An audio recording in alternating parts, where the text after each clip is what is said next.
The sun has got his hat on, hip hip hip hooray.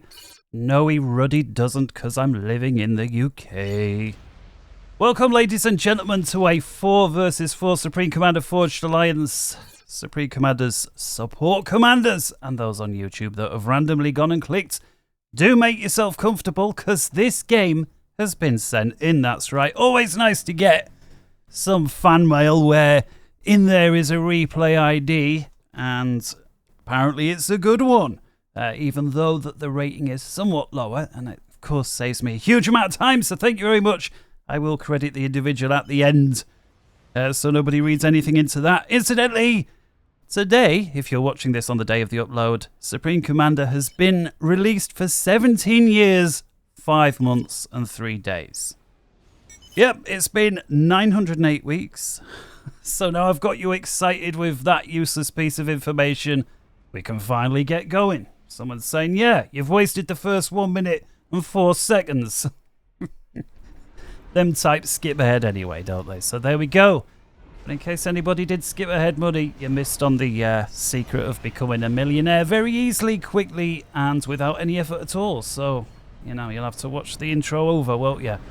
Alright, on to today's game then. We'll start with Team 2. On the west side, we've got ourselves Dragon Slayer 1600 UEF in red going first land. In the rear with a gear for Team 2, I assume. In gold is Babel. He's a 1400 having gone Aeon and first air, already chucking a scout and a bomber out. On the forward position in orange, we've got Austrian Bogan going UEF first land. And last but not least, Team 2 in purple is Omnihaven. Got the players from the ANZ clan down here. He's gone Cybern first, second land, and third air in the queue.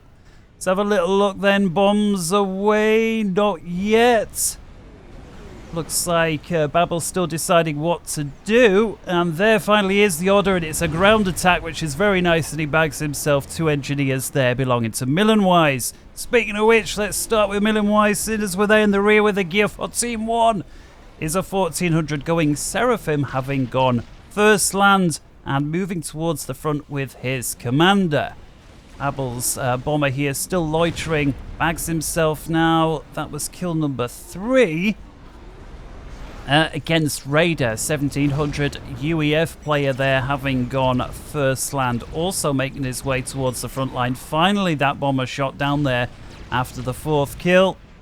As we continue rotating around Team 1 anti-clockwise, just to mix things up a little bit, we've got Gumpy, also from the ANZ clan 1200s, also having gone UEF, going 1, 2, 3 on the land.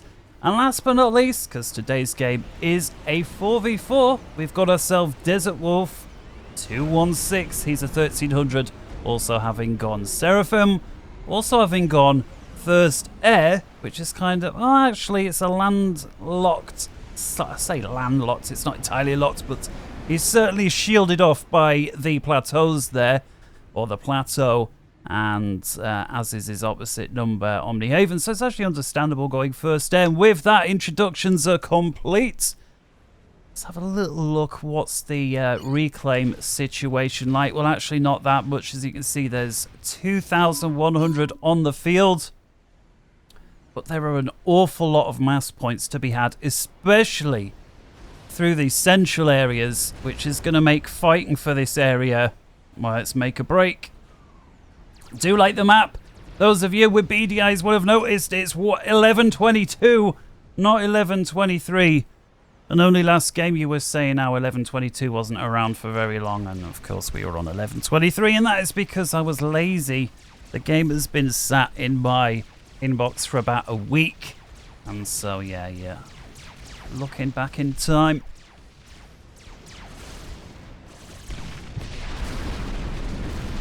Our first little raid of any significance here belonging to Omnihaven versus Desert Wolf. And it would seem that an unusual order there from Omnihaven decides not to pursue. And when I say it was or what I thought initially was like a landlocked area, I thought these mountain were prohibitive. Actually turns out you can squeeze a few units through, and I imagine Desert Wolf wasn't expecting that, or he would have surely sent his commander this way also. Desert Wolf, if you do happen to see this, do let us know if that is what you thought. Omnihaven, I'm not entirely sure what this is here because he's not committing, but the longer he loiters there, the more forces Desert Wolf's going to create, and then this will, well, it'll get taken out. So you can see there are not many tanks there. We've got a lot of scouts, a couple of anti-air, and that's about it, and yet there it is, the attack is shut down. I'm not saying he could have overrun the base or anything, but certainly raided a little. As we come across to the other side, Teams 1 helpfully on the northern side. We've got our first upgrade underway here from Gumpy, 35% on the 6th minute. We've got Dragon Slayer further back, still building factories, and an attempted raid here from Gumpy. That's not going to go anywhere. There are too many units here. There's a commander as well as factories.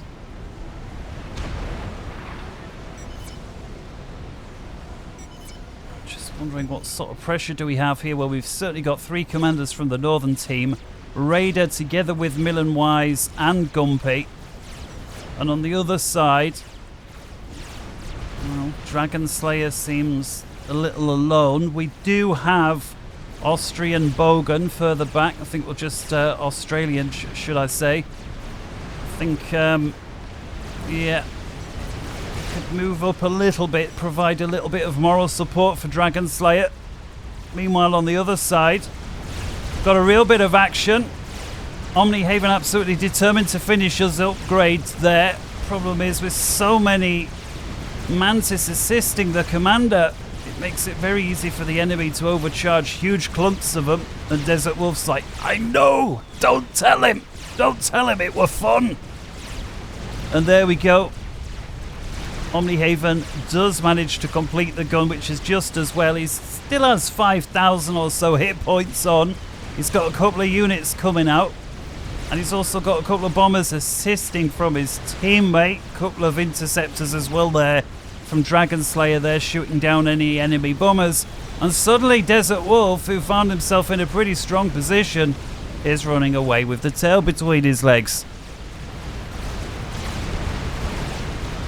Quickly on the other side, and Dragon Slayer certainly appears like he's got the numbers.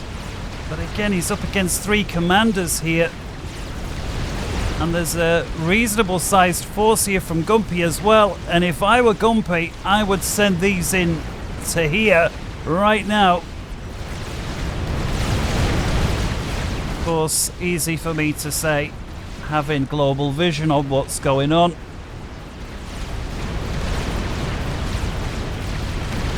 That's a lot of rumbling.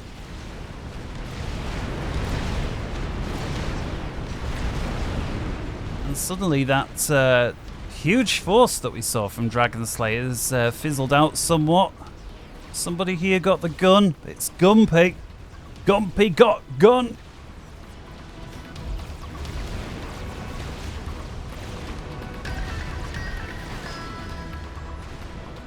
He's doing all right.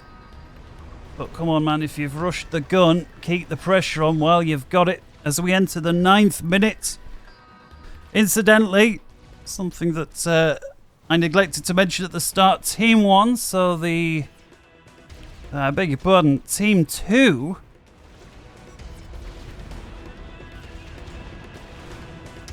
today are the lower rated team, let's do it that way, with 5,443 points overall. Team 1 up top with 5,622 points. Adding up all the player ratings actually gives Team 1, or the northern team, a 179 point advantage across the board, which if we divide between the 4 players means that Team 2 are operating on around a 45 points per player deficit. Something that I usually reserve for the 1v1s, but we'll show it, seeing as it's almost 50 points. If one of the teams were exactly 50 points ahead, they would be expected to win 57% of the time. Well, 45 is pretty close. We can certainly say they would win 56% of the time. Again, the advantage going to the northern team.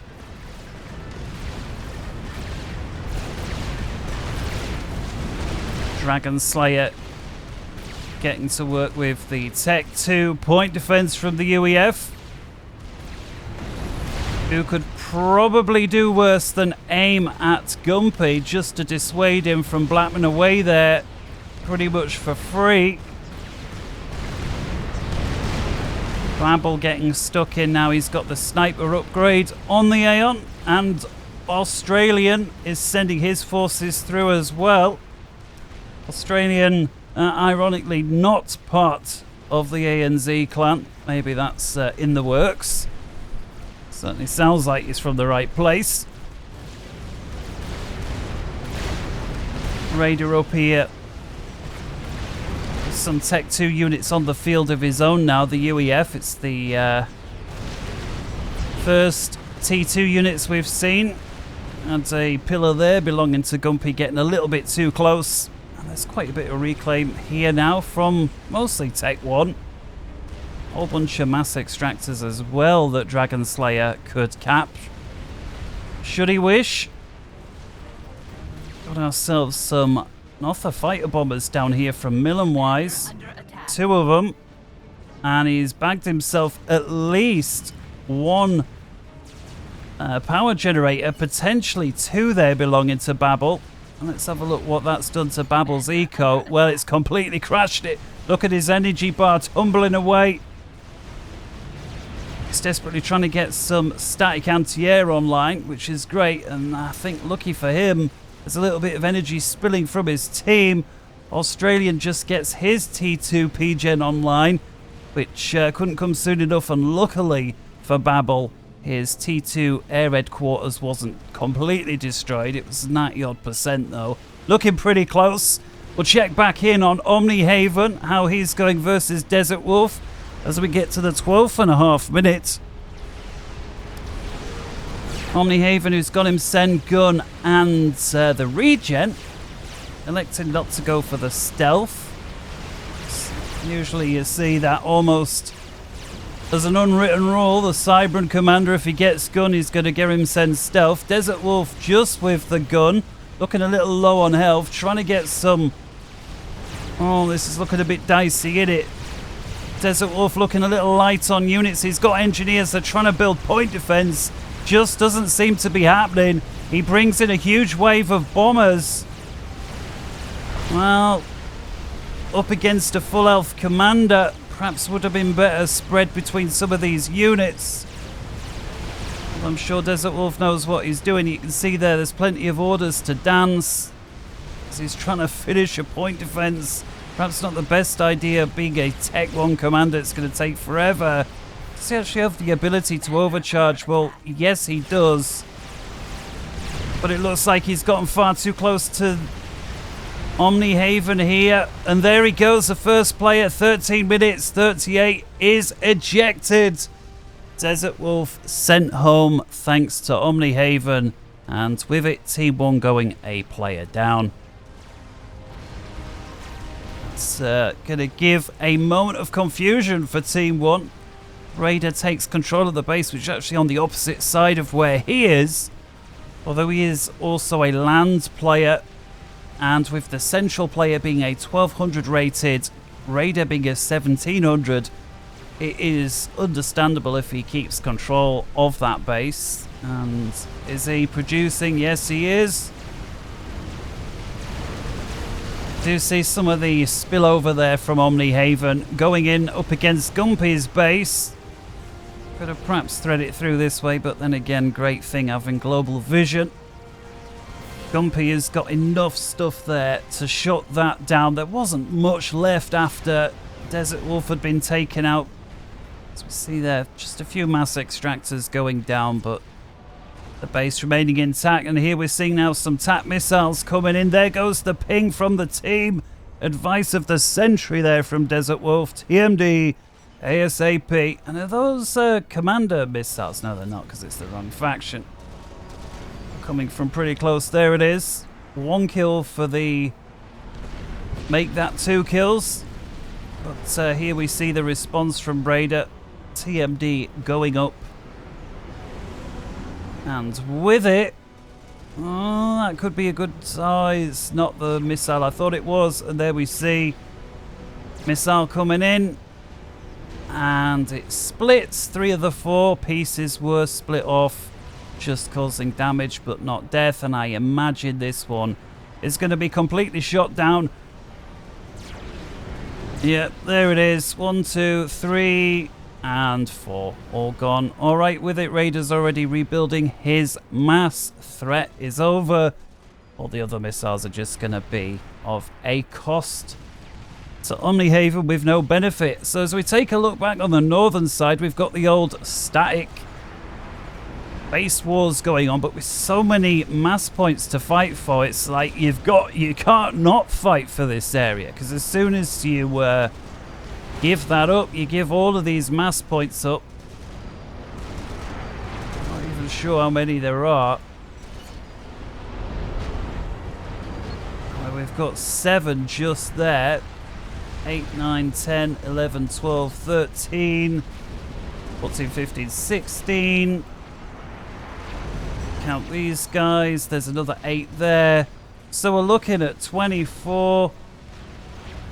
At least 24 mass points just in this area. And Dragon Slayer's the first commander to reach Tech 3, the UEF, and with it, almost like night follows day, when it comes to base wars, we get the Ravagers. Thankfully, that is a unit that has remained unique to the UEF. We've got to have something that's different, right?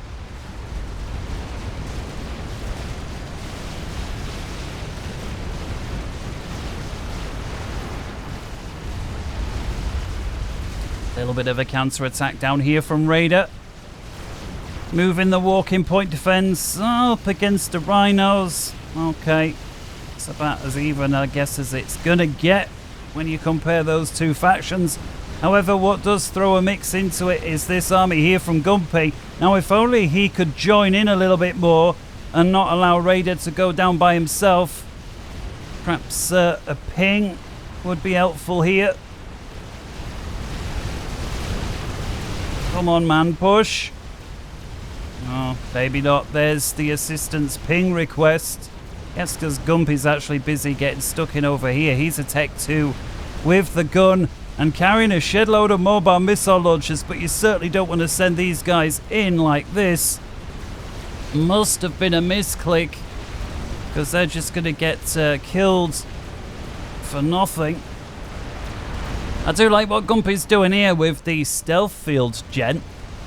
So he's building this. See, Dragon Slayer, well, yeah, no idea that it's even there. Spy plane or 2 certainly wouldn't hurt. Gumpy's got to be careful though, because with that many Ravagers, if they lock onto a commander, it shows over very, very quickly. And Gumpy pushing in here. Could perhaps do with another one of these stealth gens, seeing as it was his idea.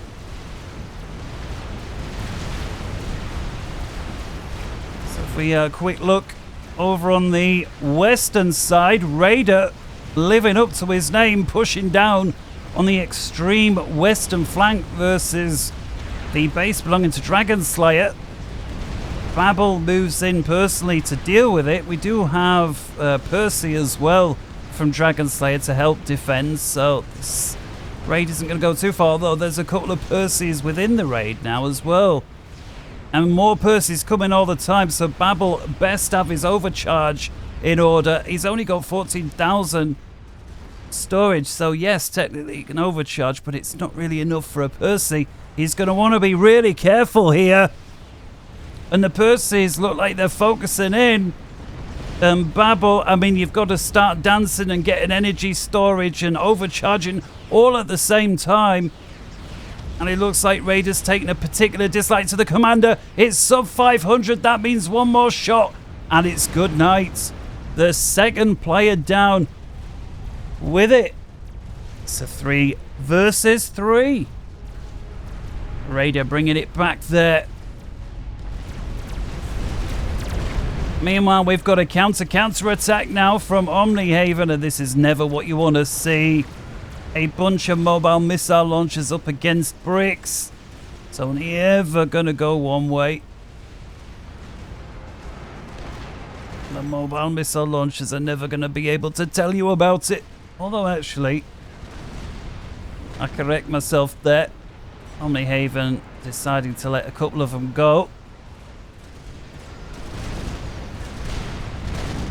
Raider going for the T3 UEF standoff weapons, at least as it goes mobile-wise. Mobile missile launcher and the Spearhead. That was a unit that when it first came out, almost nobody used. I don't know why. And then a few years ago, it was like, oh, it's actually quite good. I'm not sure if it was an update needed to change things or if it was just a unit that was a little bit overlooked. But absolutely devastating. I just wonder, is Dragon Slayer still not had a single spy plane in this area to realise there's a stealth gen? And if Team 1 had felt like it, they could have really capitalised on that. But apparently no. Well, while Base Wars is taking place, well, we do have a couple of fighter bombers here, but nothing too much to shout out about. We'll take a little look at the economic situation. Team 1, the northern team in blue there with 584. Team 2 with 535, fluctuating now 507, 510, jumping about a little bit. If we look at the totalizer though, Reclaim plus income. Team 1 there ticking over to 400,000. And Team 2, 20,000 exactly behind. That works out about 5% at this stage of the game. We'll see if they can do anything with it. Finally. Looks like Team 2 got themselves a spy plane or something, or perhaps an Omni. Let's have a little look. No, it's only Tech 2, so it must have been a spy plane. And with it, the Ravagers immediately taking out the stealth gen. Raider making use of his own here. And the Demolishers, oh, you don't want to get them too close. What are they actually going for? Well, looks like it's a ground fire order there, unless they are literally aiming at that engineer, which seems like an unusual target. They have gotten a little bit too close to those Ravagers for my liking. And we've got ourselves our first experimental now at 23 minutes. Scratch that, we've got our second. We've got a Monkey Lord on the southeastern flank. We've got a Fatty rolling up through the centre from the other team. So both teams wielding an experimental. And I think we're going to have to split screen here to keep track on what's going on. So we'll take a look at the Fatty there on the left, and we'll stick with Monkey Lord on the right. Map can go down there, and just for a moment or two we'll get rid of the score screen. And Raider and his base has got a bit of a problem here. The Monkey Lords is scuttered with a bunch of bricks. That's going to allow the Monkey Lord to absorb a lot of damage as it goes into the base there. And then these bricks are just going to have an open goal to help finish off what the Monkey Lord doesn't manage. Monkey Lord's already got its first start. Fat Boy's broken through the shields meanwhile. So we've got ourselves a bit of an anti-clockwise motion going on. Team 2 pressing up through the east. Team 1 pressing through the central and eastern side of the map. Monkey Lord, meanwhile, gets its second star. Always worth trying to pick off these mass extractors. It's probably the quickest way to get yourself veterancy at a crucial time, and it looks like that's exactly what was just given. Monkey Lord getting its third rank. Oh no, and this is Millenwise's air grid. He's got bricks and Monkey Lord going in. The fatty for Raider has just been held up attacking the front line. It's put a hole through, although the shield's blinking back on. And that there does not look good. Well, this is where somebody needs to be brave. Approach the Monkey Lord and overcharge it, although it has just gotten its 4th star. So you're going to want to make sure that you've got energy storage there to overcharge it. Some quick thinking there with the T1 point defense, and here he comes actually, and actually looks like it was Raider that gave the Monkey Lord the final shot, and with it an extremely successful Monkey Lord there's teared up half of Team 1's base. On the other side, the Fat Boy still roaming around the center, not yet got its first rank it would seem. Let's go back to single screen, get the scoreboard back on so we can see what damage has been inflicted there. Well, there you see it. Team 2, 728. Team 1, 560 on the live mass incomes. So a huge advantage now, unsurprisingly, to the southern team. Although this fatty... Did I just hear a strategic launch? Not seeing a nuke. I must have imagined things. But yeah, this fatty and Raider certainly making use of the mobile factory. There you can see it being used, in this case just to produce shields. Raider actually showing that you can have a rally point from the factory on the Fat Boy, which is pretty cool. And Raider breaking through with a little party, and also if you see on the minimap with a second Fat Boy. So just as things were turning south for Team 1, they decide to head south instead with this army, and they're causing a huge problem for Team 2's front line, and in fact their front line's been entirely wiped out, absent of one mass extractor there belonging to Dragon. So you had that huge multi-layered shielding network with the Ravagers and goodness knows what else going on. And that's now a thing of the past. As 2 Fat Boys make their way south. We've got Gumpy, who's come out the woodwork and secured the eastern flank. We could call this the eastern flank, sure. Of course, they're wide open ever since that Monkey Lord attacked. Although Omnihaven's already got himself another one, so could already begin to apply pressure should he wish.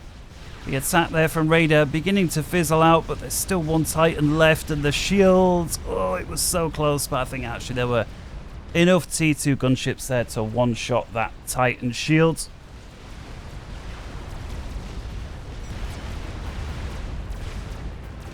Make flak from Fatty nowhere, says Desert Wolf. Desert Wolf, of course, departing from his commander's mortal coil some time ago, watching from the ethereal, perhaps having realized the southern team controlling the air, which of course in no small part thanks to Omnihaven taking out the air grid from Team 1. And that there was a TML base that Millenwise was starting to construct, perhaps trying to go for a sneaky snipe. And looks like Omnihaven happy to throw his gunships away in exchange for putting out the threat. Perhaps not worth it from a cost point of view, but when it comes to the threat, certainly was. Dragon Slayer now bringing a couple of experimentals through, a GC and a Fat Boy. Well, this is much needed because Raiders continuing to push down. Perhaps a little mistake here from the 1700s, sending Fat Boys in unescorted. He's got a bunch of Titans further back. They ideally need to be alongside the Fat Boy, potentially even in front. And here we see the mistake and being made to pay for it. Dragon Slayer bags himself one of the Fat Boys with the GC. Don't forget he's got his second Fat Boy laying down, covering fire. Is the GC going to bag itself the second Fat Boy? It's going to be very close. 7th, 6,000 hit points, and he gets it. That right there was a very good comeback. Meanwhile, over here, we've got another fight, and Gumpy is getting very, very close to an experimental. He is a 5-star, but that's not going to matter much once you've got that red laser beaming down on you.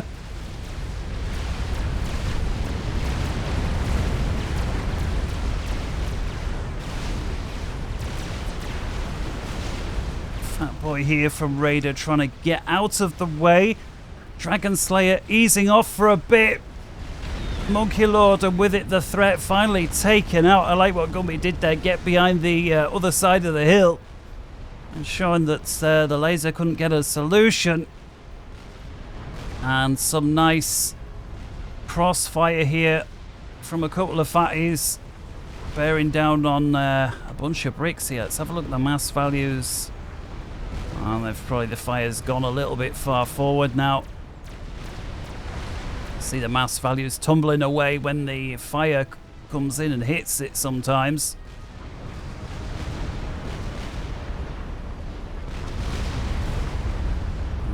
There you can see there Dragon Slayer not using his mobile factory. Either electing not to or just not doing. Omnihaven sends in a bunch of gunships, and they're immediately destroyed thanks to the ASF there from Millenwise. That's a little unclear what they were hoping to achieve. Meanwhile, speaking of Millenwise, he's managed to rebuild this TAC missile base. Looks like he's assisting it. Won't be able to watch those all the time, but if we do see a commander randomly blow up, we'll know why. I assume it's still possible to friendly fire a commander from a TML base. I remember back in the day, before you had all the modern rating systems and stuff, if you had some idiot join that was just like literally being an idiot, the only way to sort of get rid of them was to sort of friendly fire with TMLs. I mean, I'm going back, well, almost a full 17 years when I'm describing this.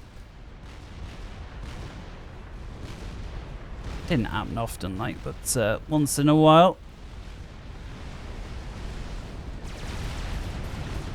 Yeah, so 32 minutes. And both teams having inflicted a lot of damage on each other. Let's have a little look now.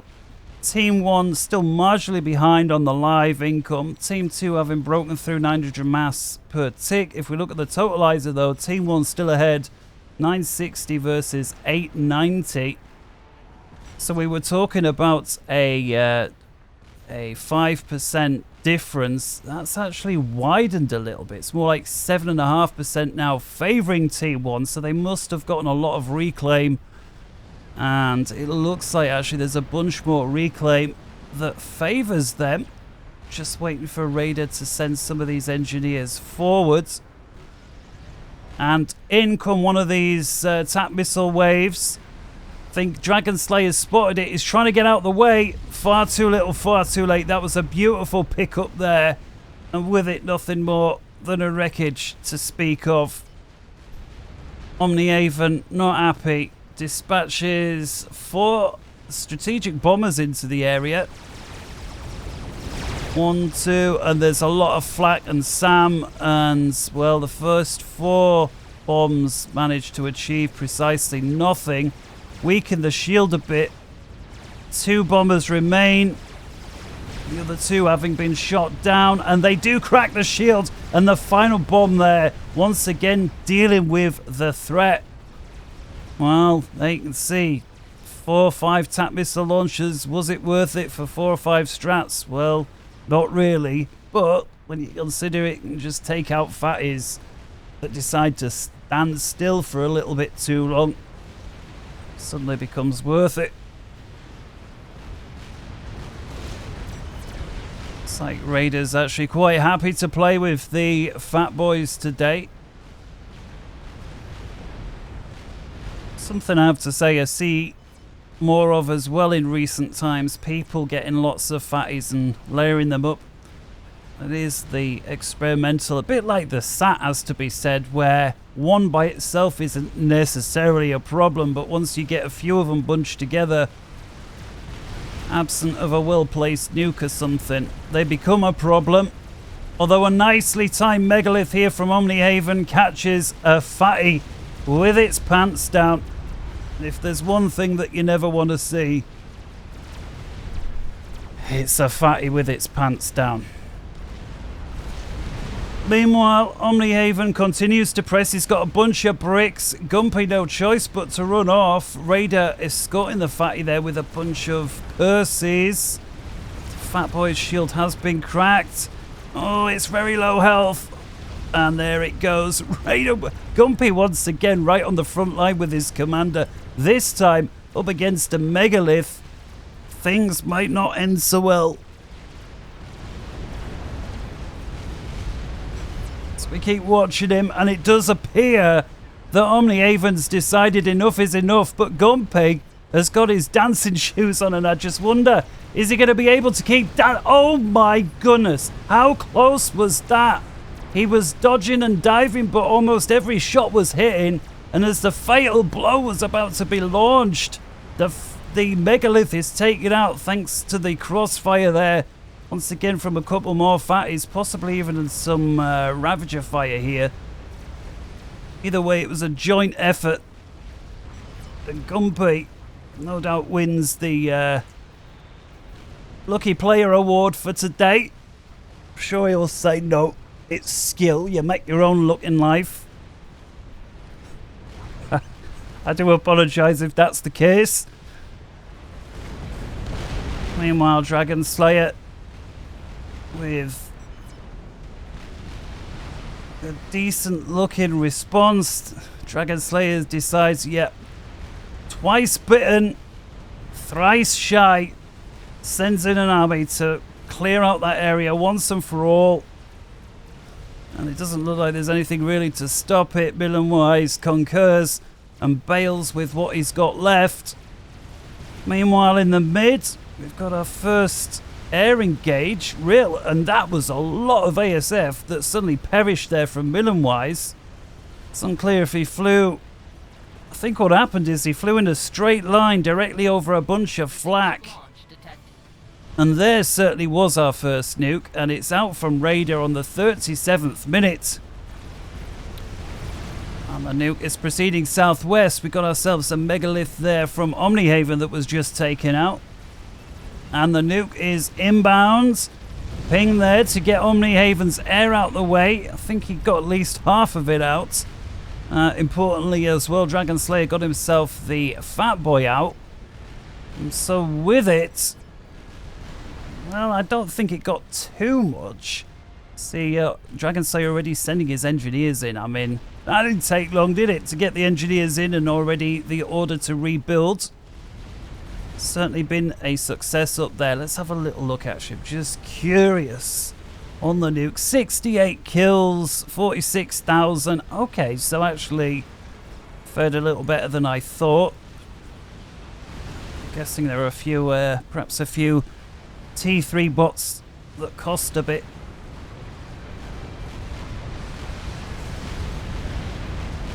Fat Boy going up.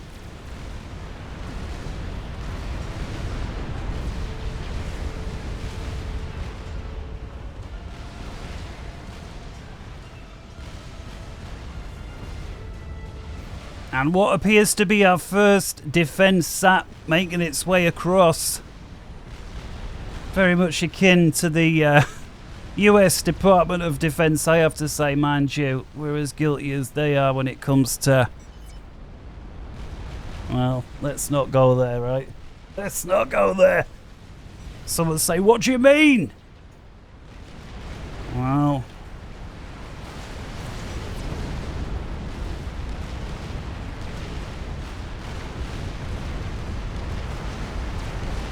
let's come back to the game at hand, and a real concerted push now from Team 2.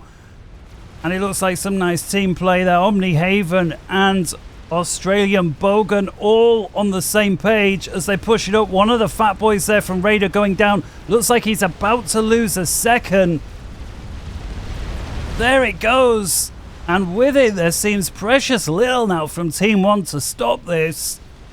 Raider is trying to cut into the flank with like literally 4 Percies, but with this many experimentals, I'm not sure what difference that'll make. Although, picking off a fat boy like that will always make a difference. We've got yet another defense sat moving over. That's actually 3. Missed one of them. And that's going to force Team 2 into building some shields. We'll perhaps look at that later. But for now, this attack is the only game in town. I'm just wondering, what have they got to stop it? I mean, there's a fat boy. Maybe they can use one of the defense sats defensively. You never know.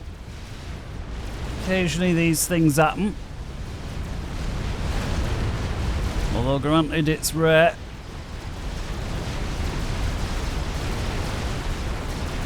Omni Haven with a whole bunch of bricks moving through the north. Flanked by a bunch of units there.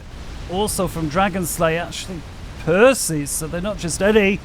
In come a few strategic bombers there. They were trying to take out the nuke launcher. Unfortunately didn't manage it. Although surely they're going to get it now. But the nuke is already on its way.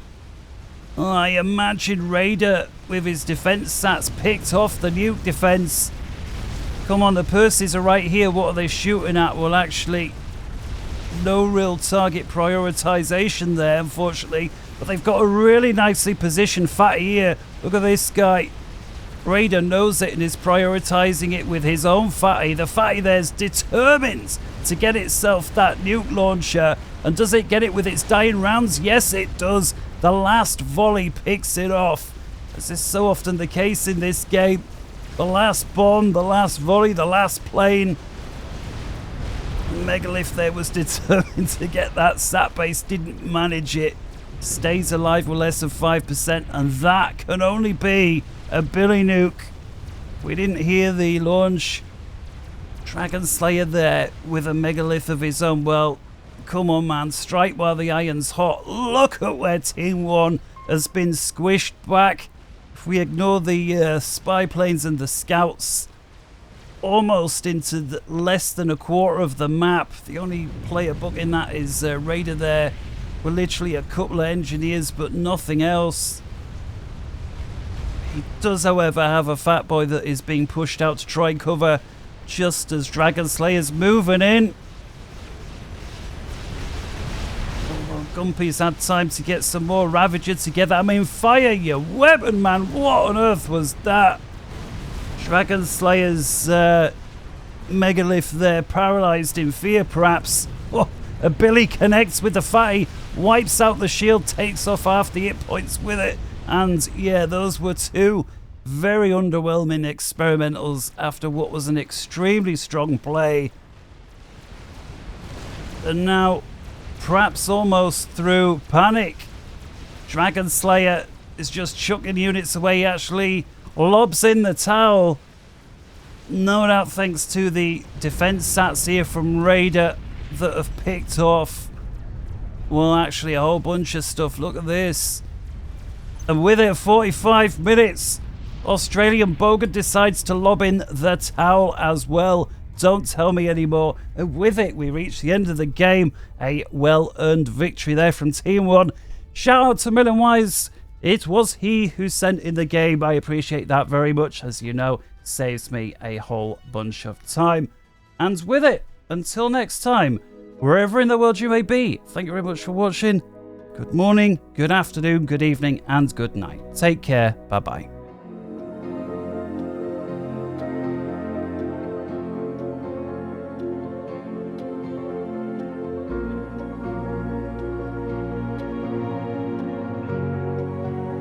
Still bloody raining here in the UK, you know. Yesterday, forecast was for sun and 21 degrees. Today, 14 degrees and rain. Something about this 14 degrees. Alright, until next time. See ya.